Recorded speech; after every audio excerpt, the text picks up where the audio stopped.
Bonjour et bienvenue sur ma chaîne YouTube. Vous avez sûrement déjà vu des chiens majestueux qui ont l'air tout droit sortis de films d'aventure. Ou peut-être vous êtes déjà demandé, c'est un husky, un malamute ou les deux. Eh bien, aujourd'hui, on répond à la question qui divise. Quelle est la vraie différence entre husky de Sibérie et un malamute d'Alaska? Élégant, endurant et fascinant, voici le husky de Sibérie, l'un des chiens les plus emblématiques du monde. Avec un regard perçant, son allure de loup et son énergie débordante, il fascine depuis des siècles. Le husky de Sibérie est originaire de l'extrême-orient russe, plus précisément de la Sibérie orientale, où il a été élevé par le peuple Tchoukche.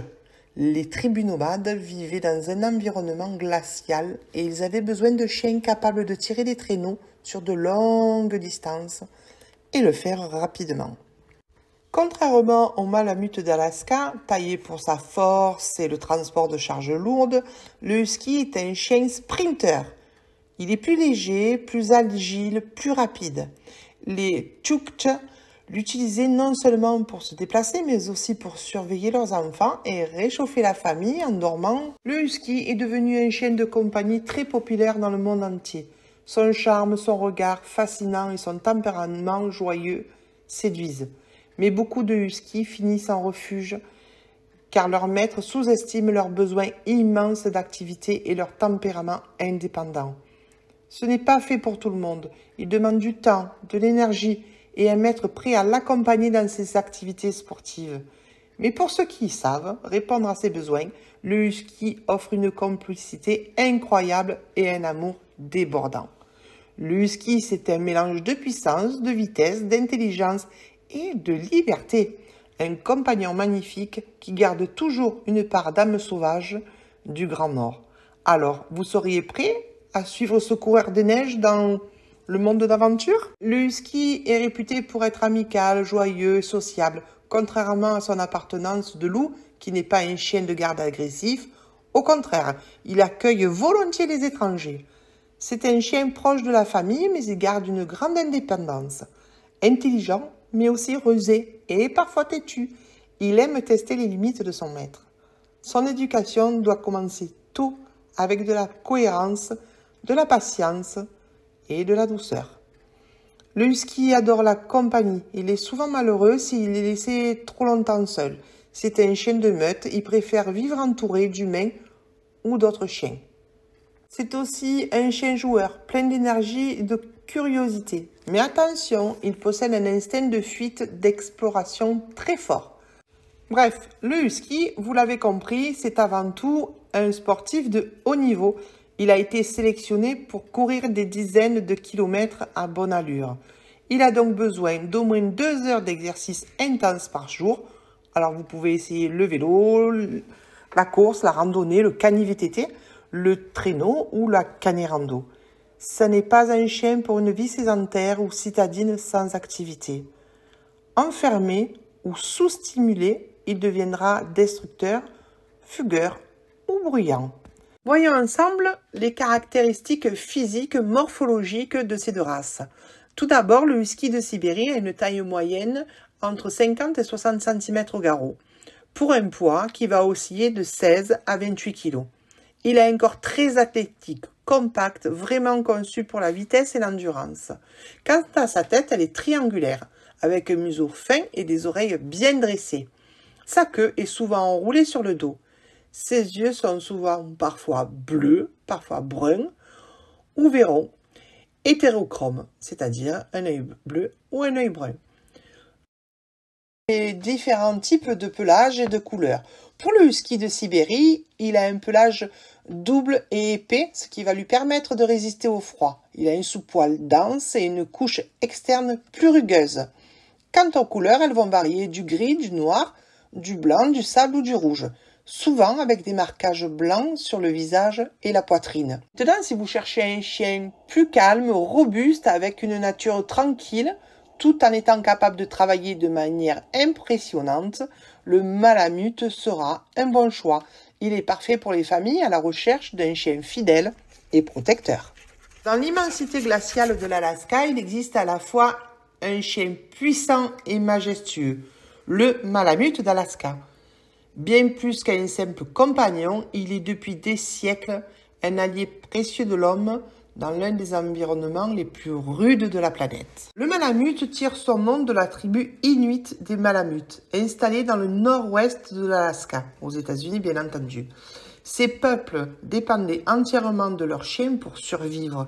Le Malamute transportait des vivres, tirait des traîneaux chargés de bois ou de gibier et aidait même à chasser le phoque ou l'ours polaire. Plus léger et plus rapide, le Malamute n'était pas un sprinter, mais un marathonien de la neige. Sa spécialité, la force et l'endurance. Il pouvait tirer des charges de plusieurs centaines de kilos sur de longues distances à un rythme régulier. Ce chien impressionne par sa stature. Le mâle mesure en moyenne 65 cm au garrot et peut peser jusqu'à 45 kg, parfois plus. Sa silhouette est robuste, compacte et musclée, bâtie pour résister aux efforts prolongés. Son pelage double et épais est son armure contre le froid arctique. Son sous-poil dense et laineux le protège des températures négatives, tandis que son poil de couverture, plus rude, repousse la neige et l'humidité. Ses couleurs varient du noir au gris argenté, parfois sable ou rouge, toujours avec des zones blanches sur le ventre, les pattes et le museau. Ses yeux en amande de couleur brune reflètent une expression douce mais déterminée. Contrairement au husky, ses yeux ne sont jamais bleus dans le standard de la race. Et sa queue touffue, portée en panache, complète son allure de véritable seigneur des neiges. Le Malamute n'est pas seulement une force brute, c'est aussi un chien au tempérament particulier. Loyal, affectueux, il crée de liens très forts avec sa famille. Beaucoup le décrivent comme un gentil géant, sociable, accueillant et rarement agressif envers les humains. Cependant, c'est aussi un chien indépendant et têtu. C'est l'héritage de ses ancêtres. Il garde un instinct de décision.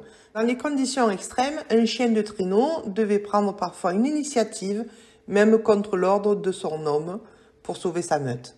C'est pourquoi le Malamute n'est pas un chien d'obéissance parfaite. Son éducation demande de patience, cohérence et surtout de la fermeté bienveillante. Il s'entend généralement bien avec les enfants et adore participer à la vie de famille, mais son instinct de meute peut parfois provoquer des conflits avec d'autres chiens, surtout du même sexe. Et attention, son instinct de chasse reste très présent. Les petits animaux comme les chats, les lapins, les poules ne sont pas toujours en sécurité avec lui. Vivre avec un Malamute, c'est partager le quotidien d'un grand sportif. C'est un chien qui doit bouger, courir, tirer, travailler. Sans dépenses physiques et mentales, il peut devenir destructeur, voire fugueur. Car oui, le Malamute est un maître de l'évasion. Il peut creuser des trous sous une clôture ou grimper par-dessus. Il est idéal pour les amateurs de plein air, les sportifs et passionnés de nature. Randonnée, canier rando, traîneau, canier VTT, toutes ces activités lui permettent de s'épanouir pleinement. En revanche, il supporte mal la chaleur et n'est pas adapté à la vie citadine en appartement. Le Malamute vit en moyenne entre 10 et 14 ans, comme beaucoup de grandes races. Il peut souffrir de dysplasie de la hanche, de problèmes oculaires comme la cataracte ou l'atrophie rétinienne progressive, et parfois l'hypothyroïdie. Son entretien demande du temps, surtout en période de mue. Son pelage perd énormément de poils, 2 fois par an. Un brossage plusieurs fois par semaine, voire au quotidien en mue, est indispensable. Heureusement, son poil est auto-nettoyant, ce qui signifie qu'il n'a pas besoin de bains fréquents. Beaucoup de gens le confondent avec le husky. Pourtant, leur rôle et leur physique sont bien différents. Le husky est plus petit, plus léger, plus rapide. Il est né pour la vitesse et les courses de traîneau. Le Malamute, plus grand, plus lourd, plus puissant, il est né pour la force et l'endurance. De nos jours, le Malamute n'est pas seulement un chien de travail. On retrouve souvent comme chien de compagnon de vie, de sport ou simple membre de la famille. Sa beauté impressionnante, son caractère doux et son histoire fascinante en font une race très appréciée dans le monde entier. Mais Rappelons-le, c'est un chien qui demande du temps, de l'espace et de l'investissement. Il n'est pas fait pour tout le monde, mais pour ceux qui sauront répondre à ses besoins. Il offrira une loyauté sans faille et une présence majestueuse.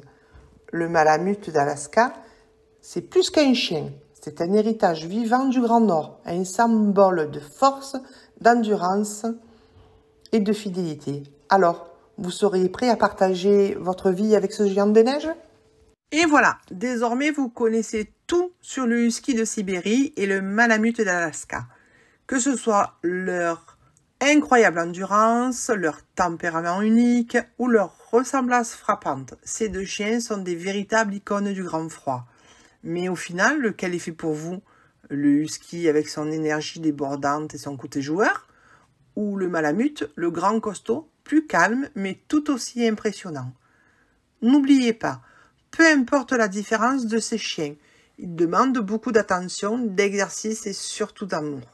Si vous avez aimé cette vidéo, abonnez-vous, mettez un like et partagez-la avec des amoureux des chiens comme vous. Et surtout, laissez-nous un commentaire pour nous dire si vous êtes plutôt husky ou Malamute, ou alors peut-être les deux.